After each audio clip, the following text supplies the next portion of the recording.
Alhamdulillah, nahmaduka ya Allah ya Dzal Jalali wal Ikram. Ashhadu an la ilaha illallah wahdahu la syarikalah wa ashhadu anna sayyidana Muhammadan abduhu wa rasuluh la nabiyya ba'da. Allahumma salli ala sayyidina Muhammad wa ala alihi wa ashabihi da'aimil Islam. Yang pertama, kita sama-sama bersyukur kehadirat Allah karena Allah telah memberikan begitu banyak nikmat yang kita tidak disuruh untuk menghitung nikmat Allah, tapi disuruh mensyukuri nikmat Allah.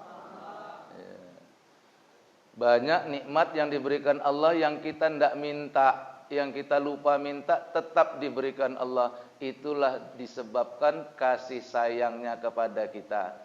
Dan kita sekarang bertanya, sudah sejauh apa kasih sayang kita kepada Allah? Maka seorang sufi wanita bernama Robiatul Adawiyah, dia punya konsep cinta tahabbah billah, mencintai Allah. Dia beribadah enggak cari pahala, enggak cari surga. Dia beribadah bukan karena takut sama neraka. Maka suatu hari Robiatul Adawiyah keliling kota dengan bawa air sama membawa minyak. Keliling dia kota bawa air di tangan kanannya sama bawa minyak lampu di tangan kirinya atau minyak tanah. Lah orang tanya, ada apa kok keliling kota bawa air sama minyak tanah? Apa kata Robiatul Adawiyah? Aku mau memadamkan api neraka dengan air ini, ya. Dan aku ingin membakar surga dengan minyak ini. Kenapa? Supaya orang beribadah enggak mandang surga, enggak karena takut neraka. Allah. Supaya orang beribadah kepada Allah itu tahabbah, dengan cinta kepada Allah. Nah, itu Robiatul Adawiyah. Jadi seorang tokoh sufi wanita yang paling terkenal itu namanya Robiatul Adawiyah. Nah, jadi ini dia dulu dipinang orang, banyak orang-orang alim suka sama dia, ingin meminangnya. Orang-orang alim datang meminang Robiatul Adawiyah itu dengan apa? Oh, Robiatul Adawiyah, saya ini orang sakti, saya bisa jalan di atas air. Ya, jadi termasuk waktu itu seorang ulama mengatakan begitu. Terimalah pinanganku, aku orang sakti yang bisa jalan di atas air. Terus apa kata Robiatul Adawiyah? Ah, kamu enggak lebih hebat dari seekor ikan. Ya. Baik, Bapak Ibu hadirin yang dirahmati Allah Subhanahu wa taala, bapak-bapak yang di luar, kelihatan enggak gantengnya saya? Orang ini saya bilang ganteng kok ketawa tapi macam ngejek gitu. Mbok diaminkan gitu. Lah kalau soal nama Pak, Abdullah Jamal. Ya. Abdun itu hamba, Allah itu Allah, Jamal. Mimnya ada alif satu harokat. Ya. Satu alif dua harokat. Jadi dipanjangkan mimnya satu alif. Jamal. Karena berbeda bahasa Arab itu, salah harokat saja artinya beda. Jim, mim, alif, lam itu saya, Jamal. Agak panjang mimnya, Jamal. Itu artinya ganteng. Tapi kalau enggak ada alifnya, Jamal, itu onta. Nah, saya bukan yang onta itu. Jadi kalau dulu pernah yang muda-muda dulu, yang muda-muda tahun 70-an itu pernah lihat enggak itu apa? Pernah lihat itu ada obat nyamuk itu Camel, iya kan? Ada ya? Yang tua-tua tahu itu. Ada dulu obat nyamuk, anti nyamuk itu namanya Camel, itu Jamal, unta, ya. Maka gambarnya gambar unta. Saya bukan yang unta itu. Nah, saya yang ganteng itu. Yang saya hormati Bapak BKM Badan Kemakmuran Musola Nurul Hikmah, Nurul Hidayah. Saya pura-pura salah supaya tahu. Lah Ustadz itu pandai memang, nggak ada salahnya lah. Jangankan ngelawan Ustadz seri aja nggak mungkin lah. Baik. Nah, Ini kan malam tahun baru. Suka atau tidak suka, senang atau tidak senang, kita hidup di negara ini yang mengakui bahwa kalender nasional kita itu adalah kalender Masehi. Nah, di luar sana banyak orang yang merayakan menyambut tahun baru dengan gaya mercon, dengan gaya trompet. Ibu-ibu jangan mau beli trompet. Tahu kalian, trompet itu nggak pernah perawan. Itu kalau trompet itu kalian beli sebaru apapun, itu udah dites. Dan rata-rata yang buat trompet itu wong Cino. Sebelum itu dijual itu dites trompet itu. Yang hidup diasingkan, yang mati diasingkan. Dan biasanya itu yang ngetes itu bukan satu. Yang ngetes itu 3, 4, 5 sampai ke kalian yang ke-20 kalian. Coba. Cangkeme Cino. Dimut-mut. Nah, ya, itu jangan sembarangan main trompet, ya. Nah, dan itu bukan budaya kita. Nah, makanya dikumpuli banyak masjid. Saya tadi di Masjid Taqwa Kelambir 5, dari maghrib, start maghrib, alhamdulillah, maghrib selesai maghrib tausiah, habis tausiah zikir, isya sholat fardu zikir, makan nggak sempat kami makan di sana, alhamdulillah panitianya baik, dibawain kami. Biasanya nggak beda sama yang di sini juga. Dibawain bu, dibawain, alhamdulillah. Itu rezeki. Wa may yattaqillaha yaj'alahu makhraja wa yarzuqhu min haitsu la yahtasib. Dan orang-orang yang bertakwa diberikan Allah jalan keluar dari masalah hidupnya. Dan diberikan rezeki dari jalan yang tidak disangka-sangka. Kalau kalian dapat ini, tuntas hidup kalian, selesai hidup kalian, berbahagia hidup dunia dan akhirat. Dapat rasakan surga sebelum mati, dapat rasakan surga sebelum masuk ke dalam surga. Dunia ini belum masuk surga, tapi dunia ini kau bisa rasakan surga. Jadilah orang yang beriman, jadilah orang yang berzikir, maka engkau sudah merasakan surga dunia sebelum masuk surga akhirat. Itu lebihnya orang beriman yang zikir tuh lebihnya di sana, Mul. Jambu kelutuk di atas tanduk, tunduk-tunduk ngantuk. Itu pantun populer saya, Pak.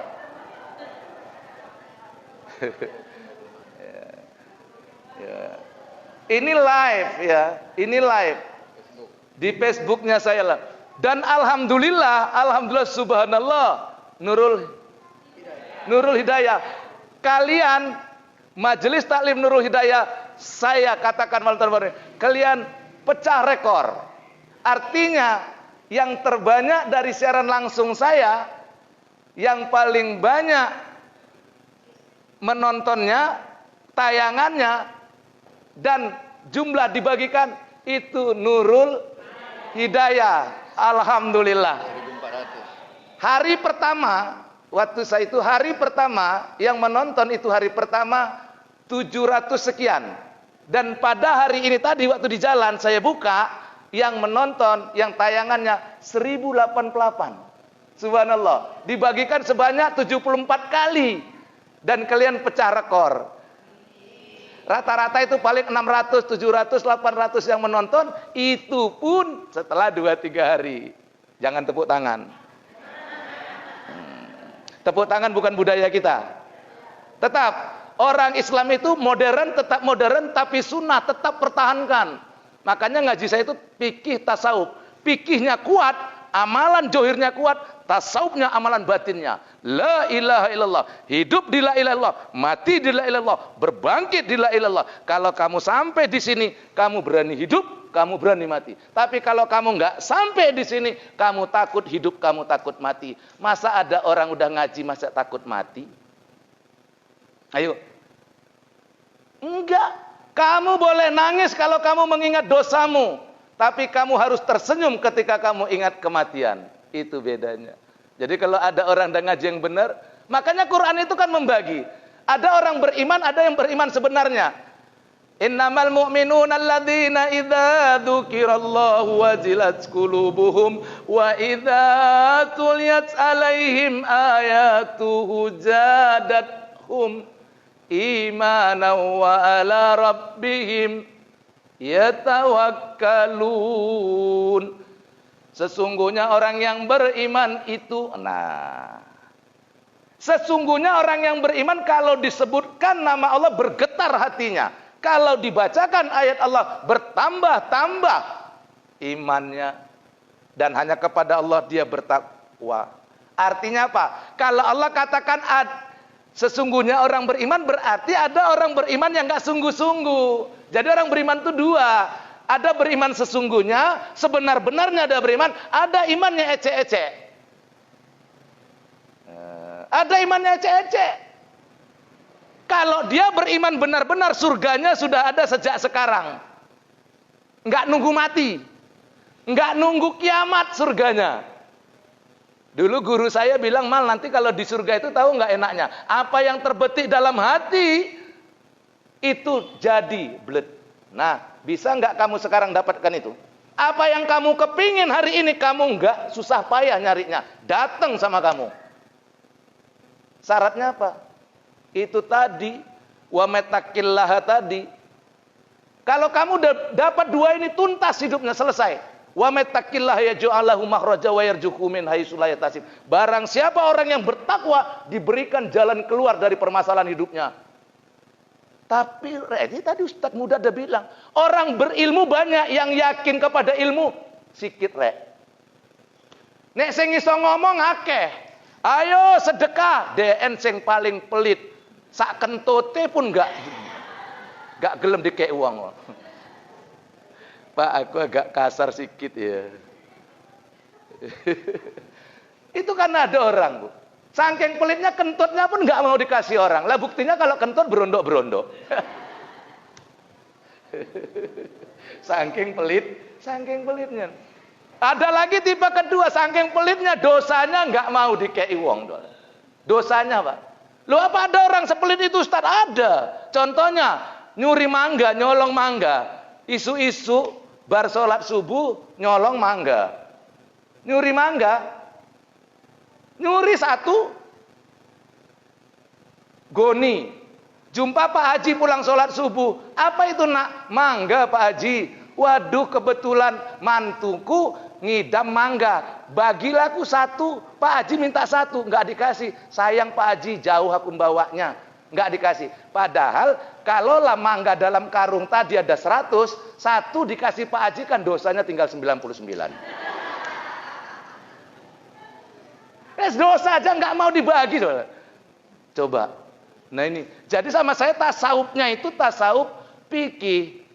Bagaimana memahami tasawuf itu dengan bahasa keseharian, bagaimana tasawuf itu bukan cuma idealisme, tapi tasawuf itu adalah amalan. Maka tasawuf itu ada dalam bentuk amali, ada dalam bentuk filosofi. Kebetulan aliran tasawuf saya amalan.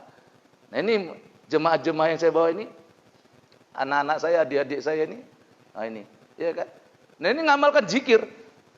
Ayo, zikir ini jangan main-main. 3 amalan kita yang saya ajarkan nih. Yang saya tekankan 3 amalannya. Kalau mau jadi seorang sufi itu 3 amalan. Nggak boleh lepas. Pertama amalannya memperbanyak zikirullah. Yang kedua amalannya jangan lepas tahajud malam. Yang ketiga amalannya banyak puasa sunat. 3 amalan ini. Kalau mau jadi seorang sufi. Kalau nggak usah cerita. Nah ini benar apa yang dibilang Ananda tadi. Guru saya bilang, Mal, akeh wong sing duwe ilmu, tapi sedikit orang sing duwe nur ilmu. Banyak orang punya ilmu, tapi sedikit orang yang punya nur ilmu. Sudah saya jelaskan di pengajian Nurul Hidayah. Sudah, enggak saya ulangi lagi. Saya enggak mau ngulang-ulang kaji, kecuali kepepet. Dah saya jelaskan di Nurul Hidayah kemarin. Bagaimana itu? Lah ini. Nur itu perlu, cahaya. Bercahaya ilmu itu. Sama, wajah juga ada yang punya cahaya, ada yang enggak. Itu di TV ada yang suka ceramah nyalain orang aja, kan ada itu. Wajahnya hitam. Udah dipakein peci pun nggak nampak kesolehan di wajahnya. Kalau orang sudah hatinya buruk, hatinya sudah jelek, maka dihilangkan daripadanya cahaya wajah. Maka beruntung bapak-bapak yang punya istri namanya Nur. Seireng apapun neneng. Untung. Lah orang Jawa itu memang filosofinya untung loh, Bu. Maka saya Siregar, tapi guru saya bilang, Pak Mal, kueku suku Batak tapi wis jadi wong Jawa. Nah, orang Jawa itu filosofinya untung. Nggak ada orang Jawa rugi. Maka orang Jawa itulah wal asri itu. Wal asri, demi masa, sesungguhnya manusia dalam keadaan merugi kecuali orang yang beriman. Orang Jawa itu orang yang paling beruntung. Tapi jangan anggap suku Jawa. Orang Jawa sama suku Jawa beda. Orang Batak, suku Batak bisa jadi orang Jawa. Suku Aceh bisa jadi orang Jawa. Orang Jawa sama suku Jawa beda. Kalau orang Jawa itu pasti punya ilmu dalam, orang Jawa itu pasti punya ilmu batin. Kalau suku Jawa itu banyak juga sukunya Jawa, tapi nongkrong neng gede tua. Nah, itu suku Jawa. Nek wong Jawa nggak eneng. Sing nongkrong gede tua, nggak eneng. Nah, nggak ada. Kalau dulu aku tahu asal gede tua pasti Simbolon. Nah, enggak, sekarang siapa? Sugiono. Duduk di gede tua coba. Nah, jadi beruntung itu. Nah, coba ya. Nah, dalam diri kita, ini kaji tasawufnya masuk sedikit. Dalam diri kita itu, maka dalam kajian tasawuf yang pertama itu menghilangkan takhalif, menghilangkan sifat-sifat tercela itu. Ada dua sifat tercela. Tercela kepada Allah, mazmumah disebut. Ada sifat mazmumah kepada Allah, ada sifat mazmumah kepada manusia. Hilangkan ini. Kalau kamu nggak hilangkan ini, kamu nggak bisa sholat khusyuk, kamu nggak bisa ikhlas. Sifat yang tercela kepada manusia itu ada 13. Tak sebutkan satu-satu. Tapi ini jangan dihafal, apalagi dikumpulin. 13 sifat mazmumah. Iri, dengki, hasad, hianat, dendam, kesumat, pemarah, riya, sombong, takabur, ujub, merasa diri paling hebat, orang lain salah semua. Ustadz, tunjuk tangan, saya baru 8, mau nambah lagi. Nggak usah. Itu malah mau dihabisin, bukan mau ditambah. Iri, orang kalau, maaf, Bu, iblis. Ini kan manusia yang kadang-kadang ngajinya baru separuh, kadang-kadang petentengannya luar biasa. Apa petentengannya? Kita manusia lebih hebat, lebih mulia daripada malaikat. Betul nggak tuh kalau ngomong begitu? Kenapa kita nggak bilang manusia ini kalau udah bejat lebih bejat daripada iblis? Iblis dosanya cuma satu. Dosa iblis itu cuma satu. Apa? Sombong. Iblis nggak pernah minum tua. Iblis nggak pernah memperkosa. Iblis nggak pernah main judi. Nggak pernah iblis. Dosanya cuma satu. Lah manusia? Gitu pun ngomong lebih hebat daripada malaikat. Kalau Nabi yang ngomong gitu pantas. Kalau kau lahir pun di kawat satu. Wes ojo, jangan marah ya. Ini jangan marah, ngejek orang mau kawat satu ya. Katanya kok nggak ngejek, orang betul kok. Astagfirullahaladzim. Kalau guru saya dulu Ustadz Ridwan ngomong gini, Mal, kalau kau maunya ceramah itu orang kau bentak-bentak, kau marah-marah tapi orang ketawa, Mal. Katanya, ya, itu disuruh bentak orang tapi orang ketawa. Masa tuh? Nah, ngaku lebih hebat daripada malaikat, kelakuannya lebih bejat daripada iblis kok. Iblis tuh dimurkai Allah cuman satu dosanya, sombong, dan cuman sekali tok. Sekali tok. Nih wong Jawa ngerti itu, sekali tok. Sombongnya cuman sekali sama Adam. Udah cuman sekali aja, nggak ngulang-ngulang dia. aba wastakbara wa kana minal kafirin, kata Allah. Masuk kamu ke dalam golongan orang kafir karena kamu menyombongkan diri. Sombongnya cuma sekali dan dosanya cuma satu. Dosanya cuma satu, sombong, nggak ada yang lain. Lah kita manusia coba sombong aja udah berapa sombong kita? Bukan satu. Banyak. Punya duit sedikit sombong. Baru sedikit. Beli mobil baru sombong. Cuman yang enggak, dia beli rumah baru sombong, punya mobil baru sombong. Yang enggak berani sombong punya bini baru. Lah itu ngumpet, Pak. Yang paling keras guyune aku khawatir. Iya kan? Betul enggak? Kalau punya mobil baru, Pak, pamer. Apa bedanya mobil baru sama istri baru? Kalau punya mobil baru, Pak, pamer. Kalau punya rumah baru, sombong. Kalau punya istri baru, ngumpet. Nah, tapi ibu-ibu kalau ada istri yang bilang, "Bang, aku rela, senang kalau kau berumah tangga lagi punya istri." Tambah, Bang, betul. Ada yang puisi begitu, istri kita itu istri hebat, sudah membangun istana di surga. Nah, pada gitu. Itu masih lumayan begitu. Masih mending itu yang begitu. Ada yang di sana teriak dia, "Ustaz," rapat giginya, "Ustaz, nggak ada istana di surga, nggak apa-apa, tahu." Begitu ya. Ini tadi masih itu. Lah bapak-bapak kalau punya istri macam gitu, saran saya jangan dikubur ibu itu kalau belum mati. Karena tahu ada yang begitu. Nah itu. Coba. Nah, ya, 13 macam ini. Lah kita ngaku lebih hebat daripada malaikat. Dosa kita lebih banyak daripada iblis. Sombong sampean. Punya harta sedikit sombong, punya ilmu sedikit. Orang kaya sombong itu salah. Orang kaya sombong itu salah. Orang berilmu sombong itu pun Allah marah. Lah sekarang bukan yang kaya lagi yang sombong, yang miskin lebih sombong. Orang kaya sombong Allah marah. Ini udah miskin ada. Pasti bukan kawat satu. So, mantap. Iya kan? Kaya, sombong salah, ini miskin. Pintar berilmu sombong, Allah murka. Orang yang punya ilmu sombong, Allah marah. Lah ini goblok sombong. Goblok sombong. Ya buktinya nggak mau ngaji. Tanda sombong tuh nggak mau ngaji. Coba ini tengok kawan satu. Saya tapi ditunggu-tunggu. Iya kan? Rupanya udah ditunggu.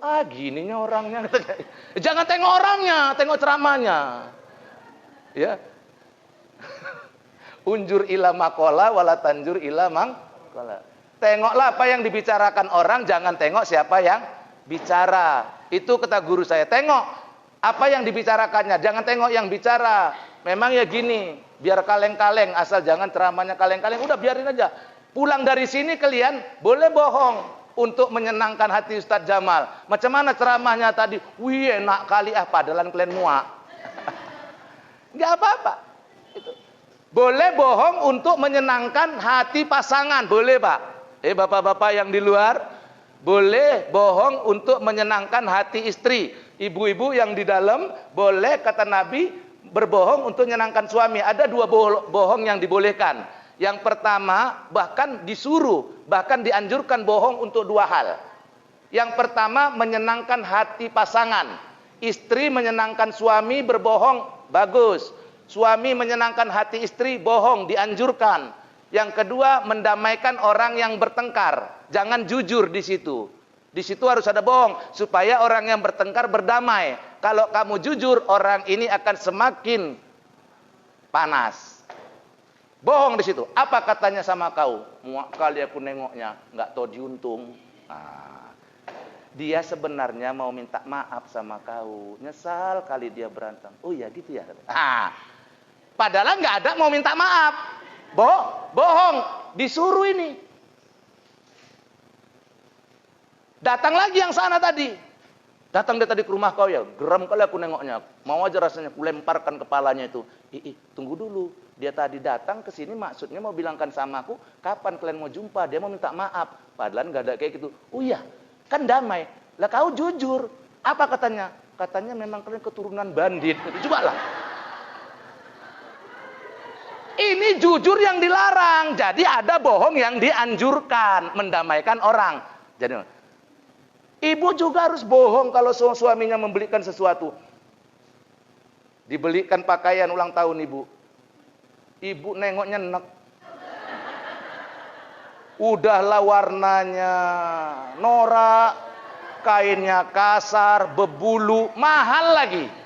Nah laki-laki itu kalau yang jualan perempuan dia nawarnya bukan turun, naik. Berapa ini dek? Yang jual perempuan pula. Kedip mata sedikit aja. Berapa ini dek? 500, 700 ya. Nawarnya naik kalau perempuan yang beli. Lah kalau ibu-ibu yang nawar, kasihan nengok yang jualan itu. Contoh. Betul ya Bu ya? Jujur kalian. Kalau nawar kira-kira. Lah sama kayak biniku. Kalau aku pergi sama biniku belanja, aku selalu ngumpet dari jauh aja nengok. Kasihan nengok yang ditawar Pak. Lah bayangkan nawar gembung rebus Pak. 10.000 Ana minta 13 itu. Betul ya? Bang, gembung rebusnya 10.000 berapa? 6 Bu, 13 ya katanya. Kira-kira nawar kenapa sih? Lah aku takut yang dibeli itu aku takut jemaah aku apa enggak gempar. Ustadz itu baik istrinya.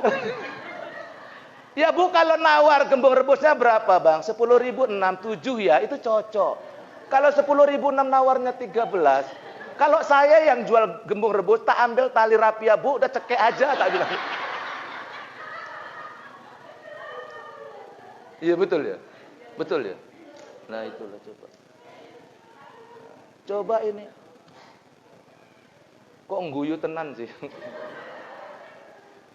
Aku tangsi ini bukan ceritanya yang lucu, muka aku yang lucu. Wis tekak kono ae. Nah itu coba. Coba. Jadi ini tasawuf itu jangan orang dulu gini. Kalau belajar tasawuf itu kayaknya orang takut. Ngeri tuh bisa gila. Orang itu gila bukan karena belajar tasawuf. Orang itu gila memang udah bakat.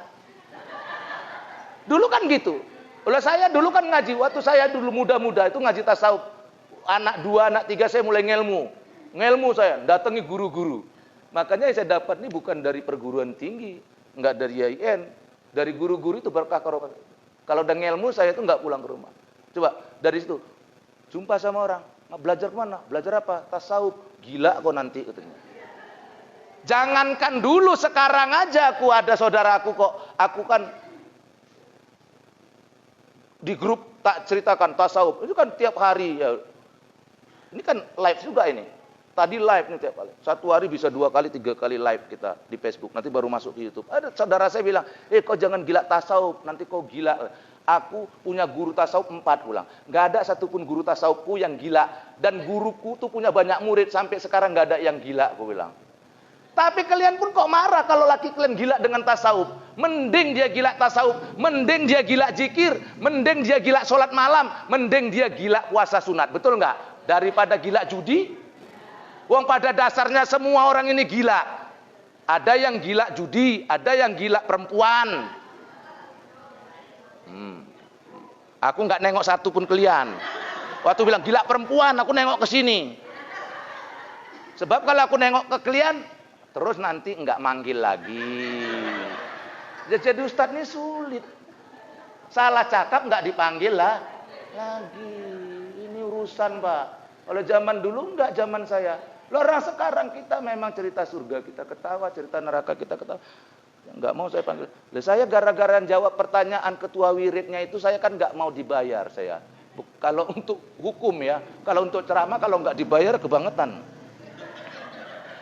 Maksudnya gini, orang kan ada nanya, maksudnya ingin membela perbuatan dia. Ustadz, ini ada yang nanya ini. Ustadz, kalau kita meminjamkan uang sama orang, terus kita minta bunga, tapi niat nolong, kan nggak haram ya? Cobalah, pertanyaannya gitu. Dia mau saya mengiyakan, artinya menghalalkan. Boleh kata dia, Ustadz, dia nanya tapi kayaknya maksa jawabannya iya. Kan ada gitu. Ustadz, kalau kita, ini coba bahasa tuh. Kalau kita ngasih pinjam uang ke orang dengan niat nolong, terus berbunga, ngasihnya 1 juta, pulangnya 1.100.000 dengan niat nolong, kan nggak haram ya katanya. Lah enggak lah, ya haram lah saya bilang. Tapi kan kita niat nolong. Kalau nolong ngapain pakai bunga? Haram. Gara-gara tak bilang haram, nggak ikut dia, sampai sekarang nggak dipanggil lagi saya.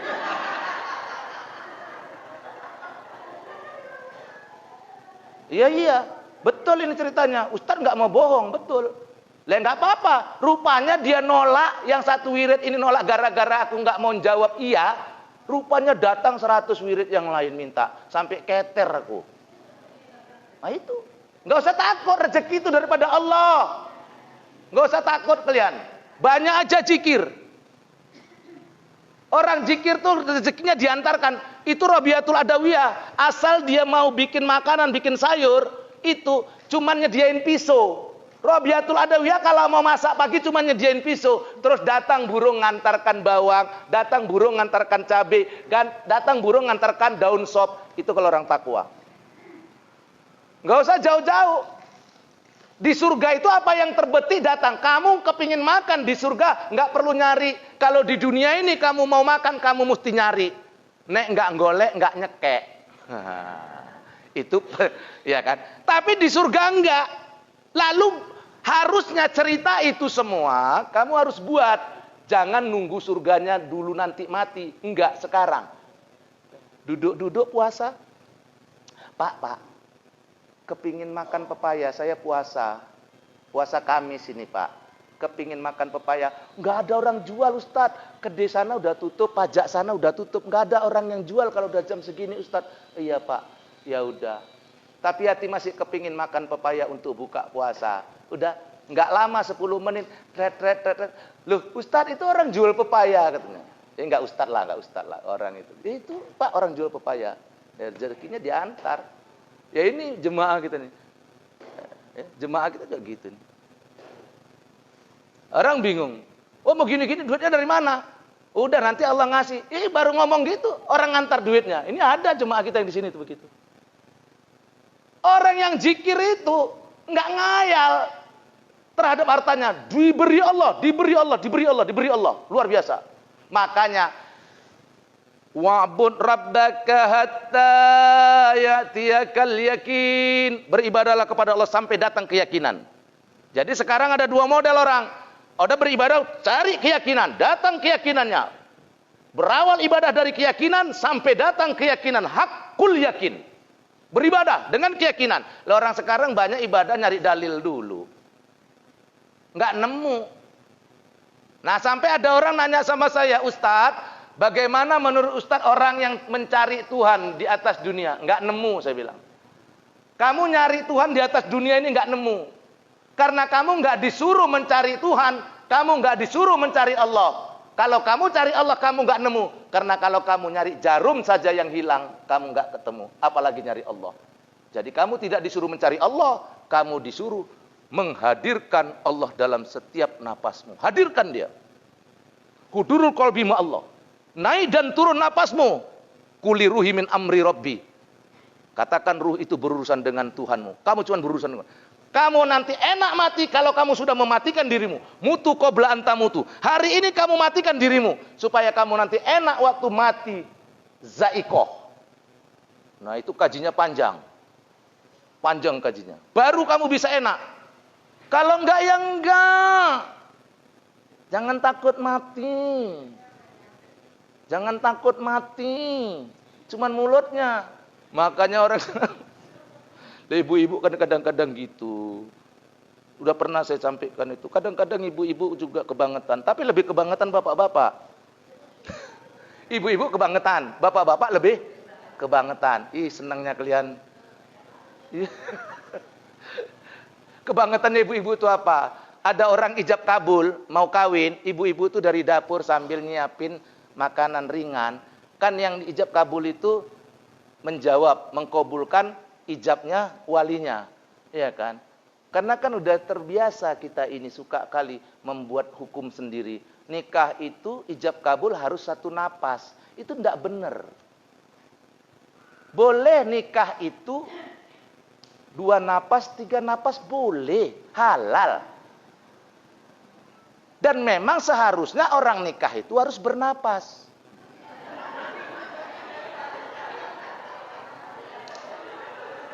Rain yang sing gelem dek nikah mbek wong sing wis enggak nah. Cuman kok ini kan pandai-pandaian. Kalau ijab kabul nanti bapak-bapak juga ngajari anaknya yang lajang begitu. Bang, nanti kalau mau nikah jangan bikin malu papa ya. 1 napas, ingat, 1 napas. Syukur anak bapak itu sehat napasnya. Yang susah ini kan yang sakit sesak napas. Jangan senapas, 14 napas sudah megap. Boleh. Aku terima nikah Sri Rahayu. Boleh tarik napas. Sah. Ini ibu-ibu dari dalam. Enggak sah, enggak sah. Bu. Sah. Kalau boleh. Lah kita ini kan nikah terus. Sah. Yang enggak sah itu kalau dia mengiringi dengan perbuatan lain. Sah. Kalau ada tuan kadinya yang bilang gitu lawan. Enggak sah katanya. Masa bilang enggak sah? Sah. Itu masih nikah orang yang sesak napas. Lalu bagaimana nikah orang bisu? Ayo. Saya enggak jawab sekarang, rahasianya 1 biar dipanggil lagi. Nikah orang bisu macam mana? Ayo. Itu belum lagi orang bisu. Ada orang bisu itu udah bisu peka. Ayo. Ini ada bisu masih dengar. Ada kan? Bisu tapi dengar. Bisa dengar nggak bisa Nah, tapi ada yang plus. Bisu plus bolot. Udah bisu nggak bisa dengar. Ayo macam mana nikahnya ini? Ayo. Nah, macam mana? Nggak maulah. Nantilah tak kasih tahu. Panggil lagi. Ayo. Coba ini. Nah, iya Bu ya. Nah, ini kan mercon. Inilah yang mau kita hindari nih. Itu kalau orang Islam itu udah ikut budayanya orang Majusi itu. Apabila satu kaum mengikuti kaum lain, kebiasaan kaum lain itu, maka orang itu jadi kaum itu. Lah kalau ini yang bikin mercon itu orang Islam, itu budaya Majusi. Mercon, kembang api itu Majusi. Yang bagus ini nanti itu yang pertama yang buat trompet. Udah itu distributornya niup lagi. Sampai mau ke toko, orang toko sortir lagi. Iya kan? Udah. Sampai yang ke Jalan Singamangaraja di muka makam pahlawan. Itu yang halak kita yang menjual. Pak, terompet, Pak. Pak, terompet. Dia udah ngemut juga. Sampai ke kalian. Tega kalian. Alah, jangan mau dibodoh-bodohin. Sama kayak sekarang, tahu kalian. Kita ini banyak duit kita orang Islam ini. Cuman kita salah konsep. Salah konsep. Makanya orang Islam ini terjajah terus bukan karena nggak ada duit. Banyak duit orang Islam ini. Cuman salah konsep. Dia nggak ikut konsep Quran dalam memanage uangnya. Coba buka Al-Quran 6666 ayat Al-Quran. 114 surah, 30 juz, tunjukkan satu saja sama saya yang mengatakan simpanlah uangmu, simpanlah hartamu, simpanlah uangmu di bank. Tunjukkan, kalau ada ku kasih 1.500. Nggak ada. Lalu kenapa kalian simpan uang kalian di bank, woi? Kutanya sama kalian, masjid bangga pula dia uangnya 350 juta, bangga. Bukan disuruh simpan di bank, orang tuh berinfak untuk digunakan. Kalau nyimpan di bank dia pun pandai. Panas aku nih mulai.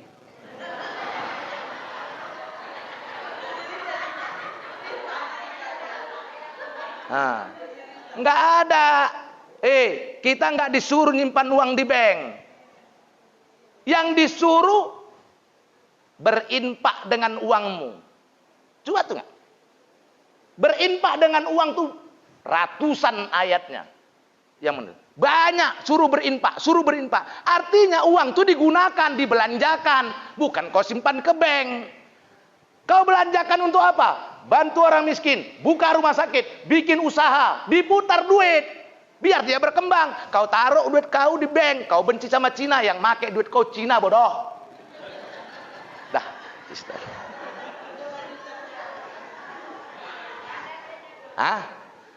cocok kalian rasa kajiku ini? Biar tahu kalian. Maka aku nggak banyak duitku di bank, cuman 400 jutanya. Nah, kalian kan ketawa, berarti nggak berhasil aku membohongi kalian, berarti bukan bohong itu. Karena jadi disebut bohong itu orang percaya. Kalau aku bilang tadi 400 juta uangku, kalian nggak percaya kan? Berarti aku nggak berbohong. Nah, itu dia mantapnya. Dah, jangan kalian serius sekali. Nggak ada, Bu. Jangan simpan uang kalian di bank lah banyak-banyak. Kalau sekedar 5 juta, 10 juta, 100 juta ke bawah lah, bolehlah. Itu untuk jaga-jaga. Tapi kalau udah ada itu, jangan kalian simpan uang kalian di bank. Nggak ada manfaatnya. Kalian itu disuruh menggunakan uangnya, putar untuk usaha. Bikin usaha umat. Tetangga kalian pandai menjahit, nggak ada duitnya, dia pandai menjahit, belikan mesin jahit. Tetangga kalian pandai buat kue, uang kalian nggak usah kalian taruhkan ke bank. Yang make Cina tuh juga. Dan kalian udah toko-tokoin. Tahu kalian, emas itu makanya uang tuh dinar harusnya, bukan uang kertas. Kita ditokoi sama Amerika. Coba. Buktinya, coba boleh. $1 itu sekarang berapa? 16 ribu. 17 ribu. Hebat kalian, banyak dolar kalian berarti ya. Coba. Udah. 17 ribu. Nggak ditokoin kita itu. Coba aku tanya sama kalian. Uang kertas yang gambar orang Amerika yang botak itu. Ada 17 ribu itu. Nggak ada. Itu kertas yang dicetak. Makanya kita inflasi terus. Di Arab nggak ada inflasinya. Harga kambing di zaman Rasul dengan sekarang sudah 1500 tahun, Pak. Nggak berbeda harganya. Harga kambing di zaman Rasul 1500 tahun yang lalu dengan harga kambing yang sekarang sama. Karena mereka pakai uang dinar, pakai uang emas. Kita enggak. Tiap tahun kurban naik. Betul?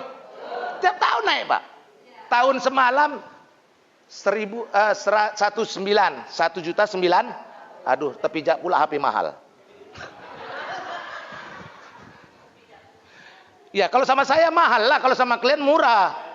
Saya 1 juta pun udah mahal kali sama saya. Kalau sama kalian kan kecil lah itu. Makanya kalau udah kayak gitu pas awak ceramah gini, itu biasanya amplopnya banyak.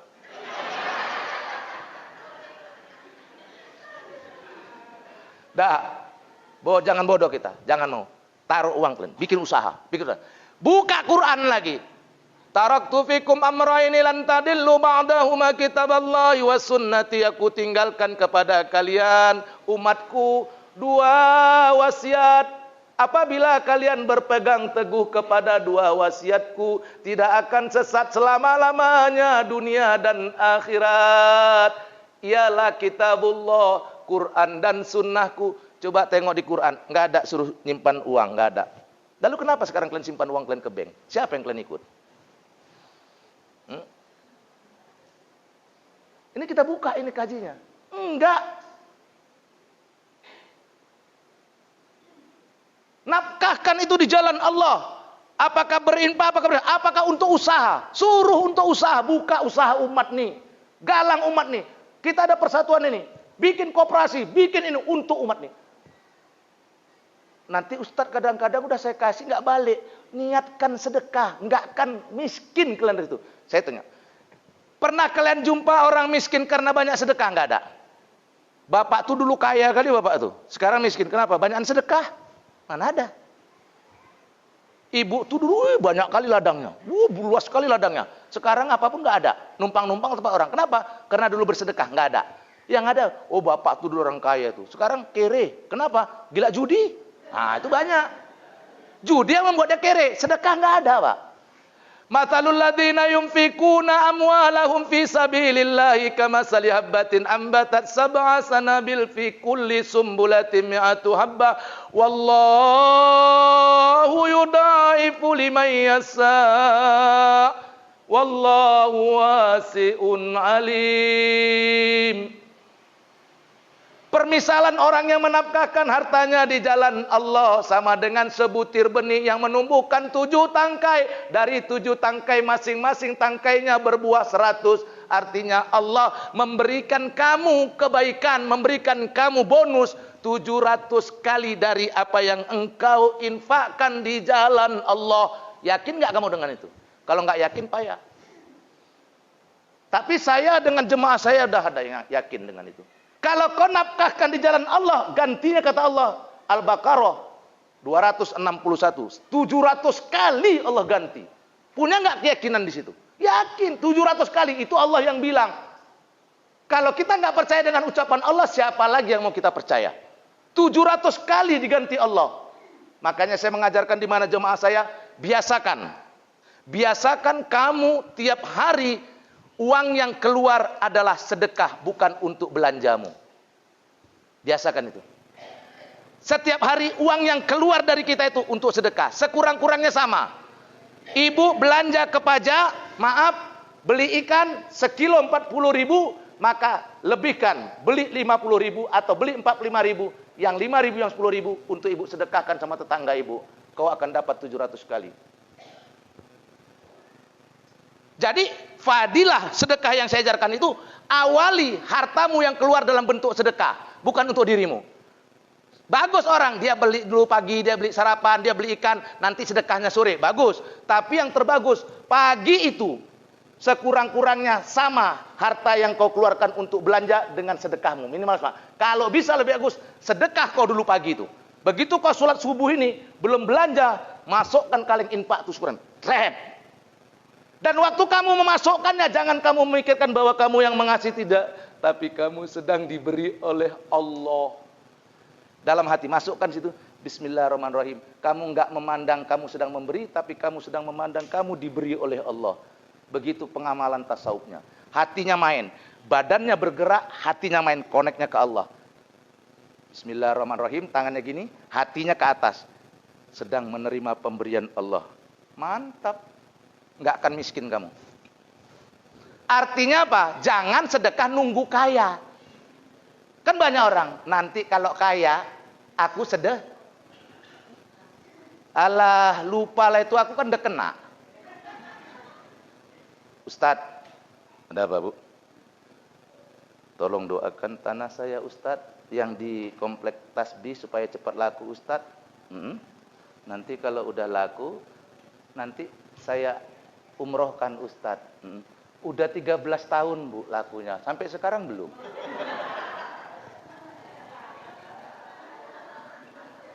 Udah 13 tahun bu. Dan memang manusia itu kan kalau belum dapat itu betul nggak? Maka serakah itu datang belakangan, bukan di awal bu, bukan pak. Serakah itu datangnya belakang. Kalau belum dapat pak, kita lah sama kawan kita, kalau belum dapat memang janji, udah tenang aja kau, kalau dapat nanti dibagi 2 kita, ya kan? Tenang aja kau, kalau berhasil nanti ini bisnis ini bagi 2 kita. Begitu udah berhasil, jangankan udah berhasil, mau berhasil saja 90% mau berhasil, kita udah mulai ngitung. Enak kali bagi 2. Betul nggak? Nggak cocok lah bagi 2. Yang kemana-mana naik keretaku, minyaknya aku, keretanya keretaku. Dia cuma modal mulut aja, nggak cocok lah bagi 2. Apalagi berhasil. Maka juga begitu, kalau mau sedekah itu jangan nunggu nanti. Kalau berbuat baik jangan nunggu nanti, kalau berbuat jahat tunggu nanti. Itu bedanya. Lah kita mau niat ini, Ustadz tadi baru bilang gini, ini udah ada yang pasang niat nih. Aku nanti mau infak nih sama musola nih. Iya kan? Nanti infak nih aku. Berapa? Dalam hati udah main nih. Berapa? Kata hati yang satu. Datang, aku nanti infak nanti 500. Udah. Nanti mau infak 500. Ya kan? Tapi nanti begitu keluar dari situ, setan udah datang. Ngapain 500? Jadi 200 saja kata setan. Kan bukan kau aja orang di situ, kan masih banyak lagi orang lain. Ya juga. Baru lewat pintu masjid udah 200 berkurang. Sampai muka titi rumah, datang lagi setan. Ih, kau pikir kau jangan 300, kata setan. Anak kau belum bayar uang sekolah. Dibisain setan lagi. Iya juga ya. Hitung lagi uang tanah. Kena 100. Tinggal 200. Ya kan? Baru sampai rumah, datang lagi cucu. Nek. Awak mau bayar uang ngaji, Nek. Ya kan? Berapa uang ngaji kau? 50.000. Kurang lagi. Terakhirnya, ada yang jadinya besok dia datang ke Pak Masjid. Udahlah goceng aja. Itu masih mending. Ada yang sama sekali enggak. Alah udahlah kapan-kapan. Makanya kalau berbuat baik jangan tunggu. Selesaikan terus, tuntaskan terus. Tak suka menunggu dia. Kalau kami bilang, orang Jawa bilang, don't wait till tomorrow if you can do it now. Ecek-eceknya itu. Ya kan? Itu bahasa Jawa. Itu bahasa Inggris, Ustadz. Itu orang Jawa yang tinggal di Inggris, bodoh. Takkan aku bodohnya nggak kesana, bodoh kan kemarin gitu kan? Nggak kesana. Itu Ustadz tuh pandai dia. Bodoh, kata kemari. Kalau dia bodoh, kau yang bodoh.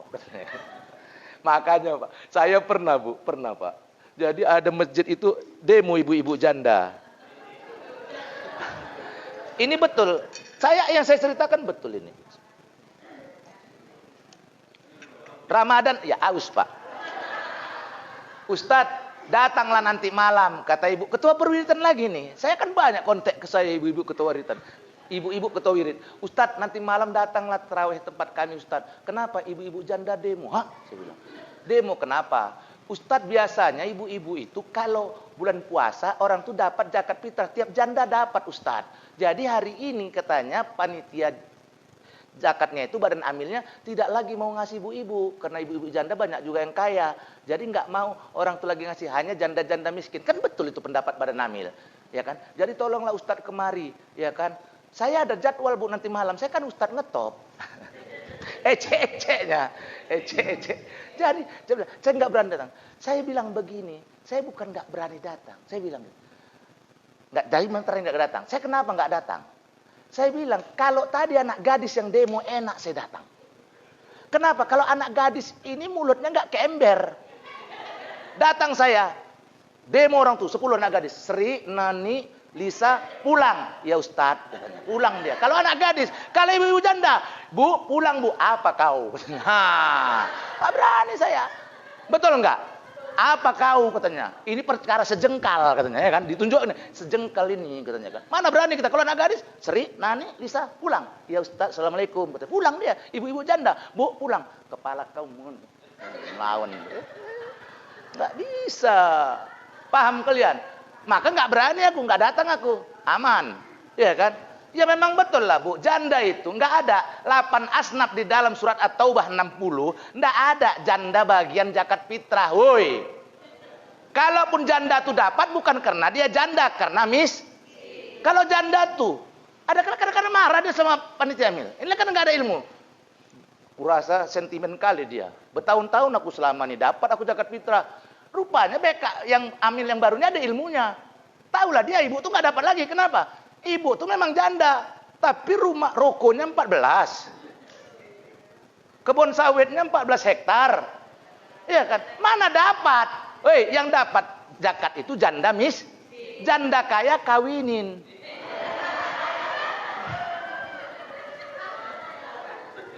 Cocok kamu rasa? Aku tanya ke bapak-bapak sebelah, cocok kamu rasa tunduk, tapi tunduk sur juga hanya itu. Janda kaya, janda miskin santunin, janda kaya nikah. Yang di belakang berteriak dia, kurasa istrinya nggak datang. Kurasa istrinya nggak datang. Kalau datang diamnya itu. Ada istri suami takut dia sama lakinya, dia takut sama lakinya. Dibilang takut sama bini. Kan ada kan perempuan laki-laki suami takut sama istri, ada kan Pak?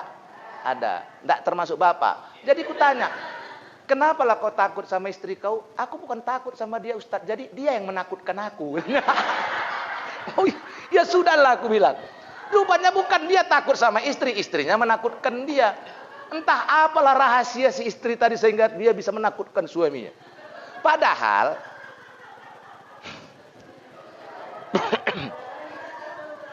salah satu ciri istri soleha itu enak dipandang suami. Jadi kalau suaminya nengok dia senang, itu tanda istri soleha. Jadi ada 10 tanda-tanda istri soleha. Menurut hadis yang saya baca ada 10.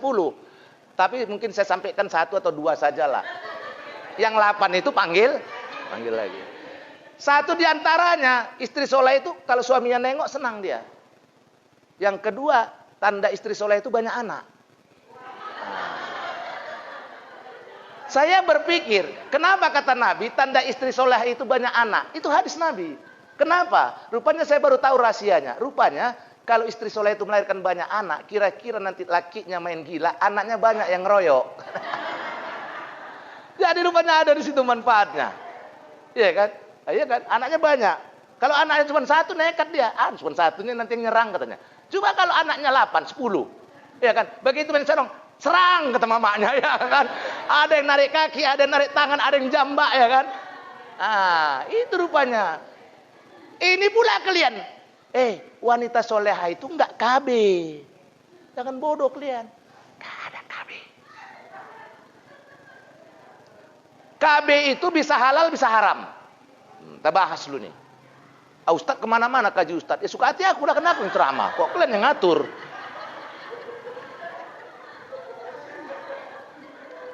Ini Batakku keluar.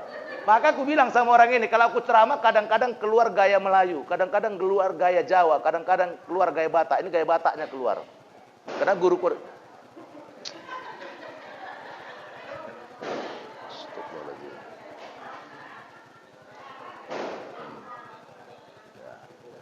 bantai kalian lah.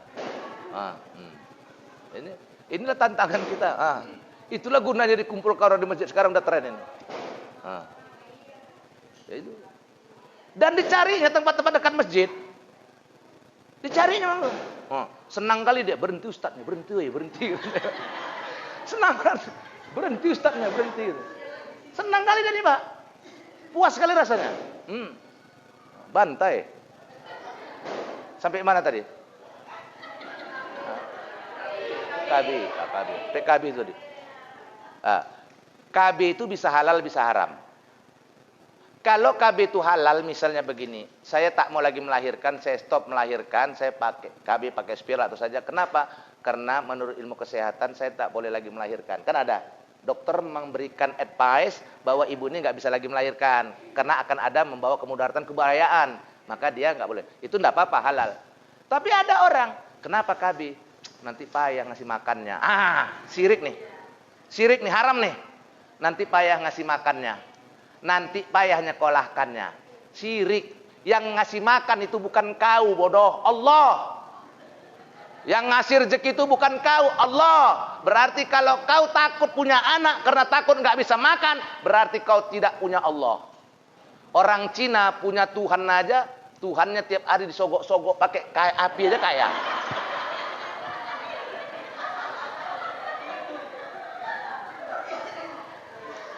Kau punya Allah nggak yakin?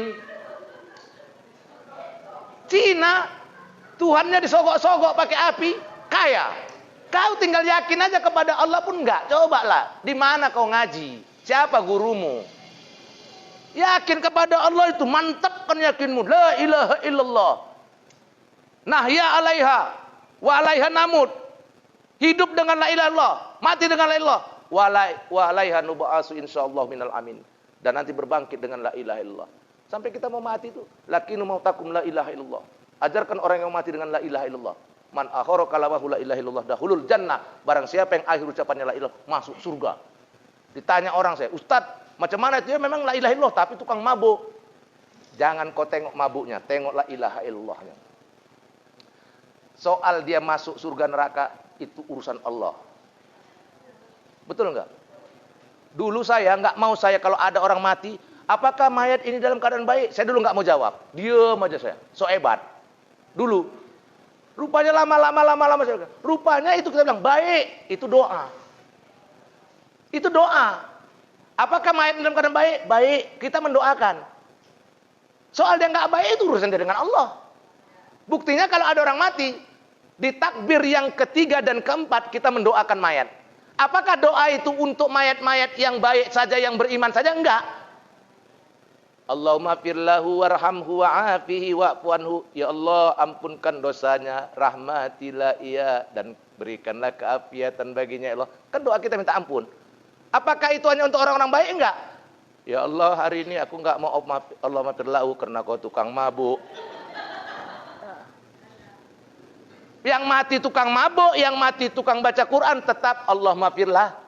Begitu. Makanya kalau ngaji tasawuf ini nengok orang enggak beramal, dia enggak benci, dia enggak marah. Dia ngajak bukan ngejek. Yuk masjid yuk ngaji, ngajak. Mau kau contoh itu? Itulah penghuni neraka. Enggak boleh. Enggak boleh. Itu kajinya ke hati, ke dalam. Dalam kali. Maka nanti kalau kau udah ngaji tasawuf sudah banyak berzikir dalam. Ya Allah, nikmat kali lah, nikmat kali. Pak Tani pergi ke sawah, pulang membawa ikan. Kalau ada kata-kataku yang salah, tolong dimaafkan. Nah, alhamdulillah. Ya, kadang-kadang minta maaf aja pun nak berdangki ini. Udah sampai situ aja saya ceramah. Hah? Masih kurang? Nanti giginya rapat. Gitu juga, Pak. Terus saya bilang, terus Ustaz, terus. Tapi apa? Ada gitu. Terus tapi apa? Nah, ada jam 10:30. Nah, tadi aku naik jam berapa tadi mulai? Setengah 10. Udah pas 1 jam. Ini kan Telkomsel. Tergantung durasi. Aku nggak mau kayak kawan aku. Kawan aku ada juga ustadz muda, masih semangat. Macam anak-anak ini ustadz masih muda, masih bergairah. Awak umur udah 54. Beda lah sama yang 34. Beda. Awak 54 sama yang 24 beda. Kalau awak 54 nih, ya udah cepat capek. Kalau yang 24 itu segar-segar. Makanya orang tuh punya pantun yang anak-anak muda. Ustadz muda kan banyak sekarang anak-anak tuh banyak adik-adik saya tuh. Pantunnya ada orang tuh. Kalau ndak memukat si ikan kakap, pakailah umpan si anak sotong. Kalau kami ustadz tak banyak cakap, harapan honor kena potong. Kalau aku enggak peduli. Mau dipotong enggak ada urusan. Tapi aku enggak datang lagi. Dah, sampai situ ya. Dah. Habis, dah. Nanti kita jumpa lagi. Dah, gampang tuh. Dah. Doa.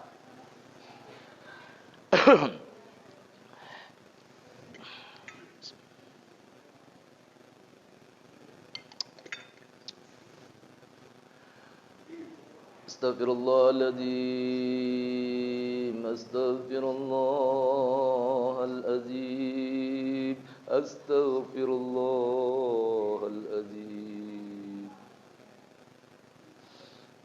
Alhamdulillah Rabbil Alamin. Hamdan yuafi ni'amahu wa yukafi'u mazidah. Ya Rabbana, Ya Rabbana, Ya Rabbana, lakal hamdu kama yanbaghi li jalali wajhikal karim wa 'azimi sultanik. Allahumma salli ala Sayyidina Muhammad wa ala ali Sayyidina Muhammad. Ya Allah, malam ini kami berhimpun di rumah-Mu, ya Allah, dengan segenap kerendahan hati kami, ya Allah, kedoaifan kami, ya Allah, ya Allah, ampunkan dosa kami di tahun yang lalu, ya Allah. Bukalah gerbang kebaikan di tahun 2021 ini bagi kami, ya Allah. Jadikan kami hamba yang taat kepadamu, ya Allah. Bersimpuh selalu di malam hari bertahajud, ya Allah. Bertahajud dengan rasa keindahan dan kenyamanan yang luar biasa, ya Allah. Berhimpun dengan para ruh wali-wali Allah. Berhimpun dengan para ruh Rasul-Rasul Allah. Berhimpun dengan para ruh Nabi-Nabi Allah. Ya Allah, jadikanlah tahajud itu taman yang indah bagi kami ya Allah, sehingga tiada hasrat sedikit pun untuk meninggalkannya ya Allah. Banyakkan zikir kami ya Allah, sebanyak nafas kami naik dan turun ya Allah. Ya Allah, banyakkan kalimat zikir kami ya Allah, sebanyak kata-kata kami yang keluar saban hari ya Allah. Ya Allah, ya Rahman, ya Rahim. Bersimpuh kami di hadapan-Mu ya Allah, menghadap-Mu yang maha mulia ya Allah. Ya Allah, ya Rahman, ya Rahim. Tetapkan kami dalam iman dan taqwa, jangan pernah matikan kami selain di dalam Islam ya Allah. Ya Allah, ya Rahman, ya Rahim.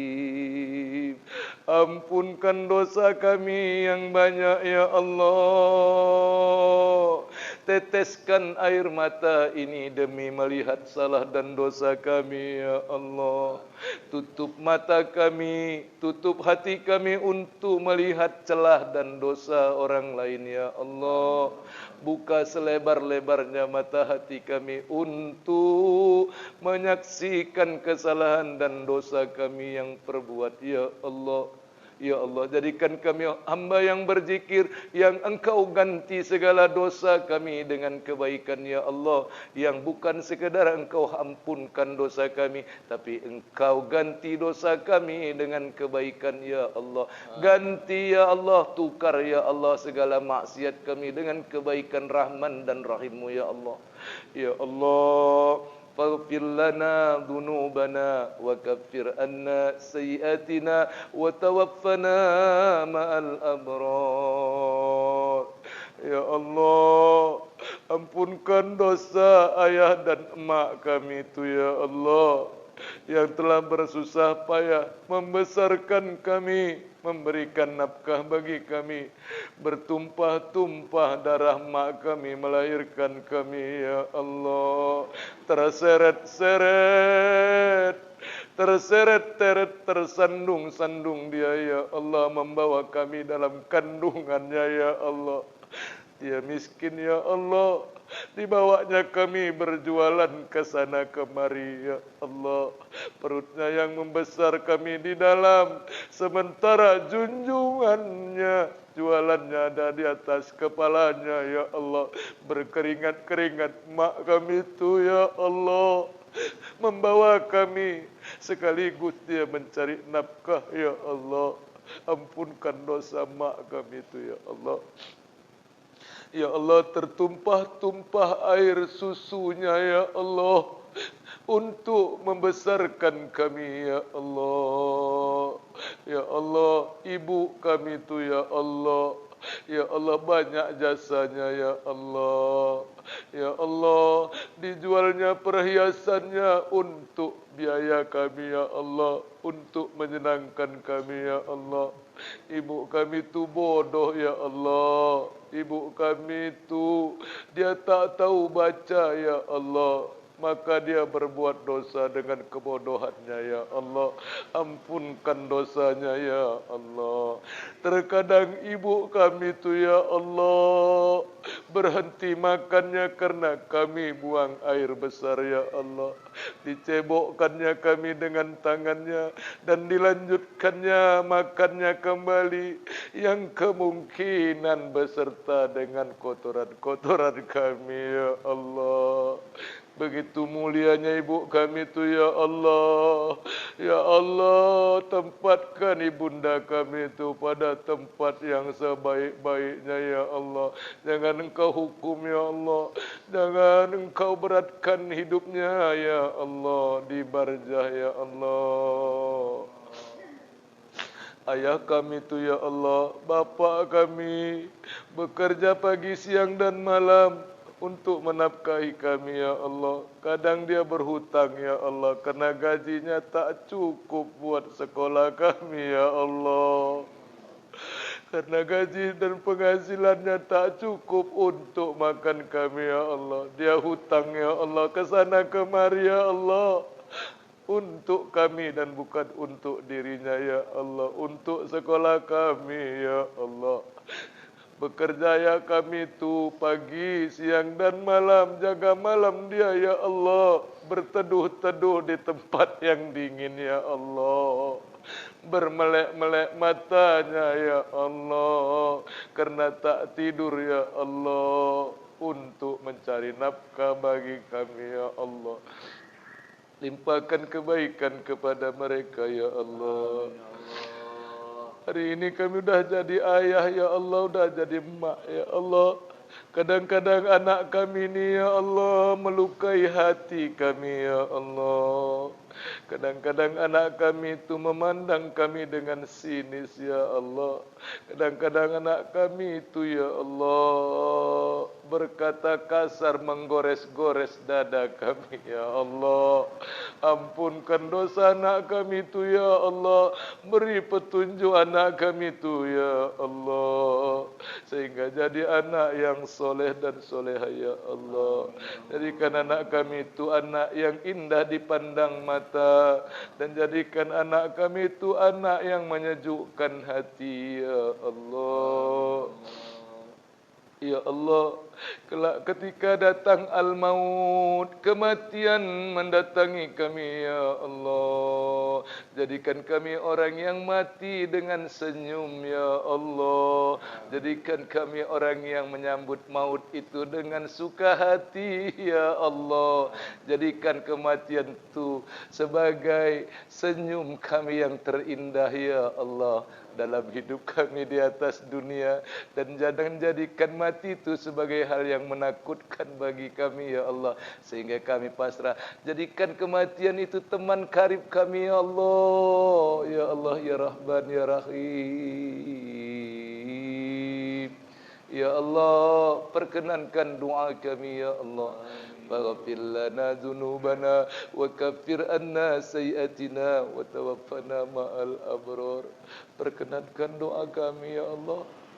Kami tidak minta kepada yang lain ya Allah.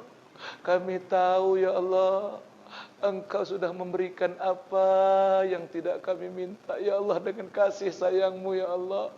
Jadikan kami orang yang pandai bersyukur ya Allah. Jadikan kami orang yang pandai ikhlas, pandai sabar ya Allah. Ya Allah, jadikanlah kehidupan kami hidup yang baik ya Allah. Rabbana atina fid dunya hasanah wa fil akhirati hasanah wa qina adzabannar.